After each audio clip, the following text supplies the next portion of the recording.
Hello people, Carl Muller, Travel and Adventure. I'm just here at Lithgow.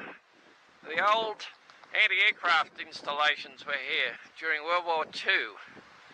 So I'll give you a bit of a look what they had. Not a lot left. We'll get into it.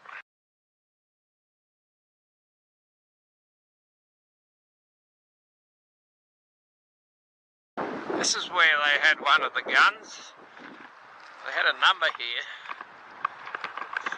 What's left, you can see in here the bolts where the gun was bolted down.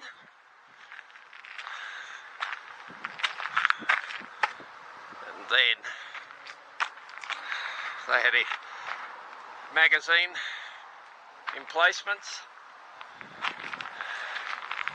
And they had a good view towards Lithgow, where they expect the Japanese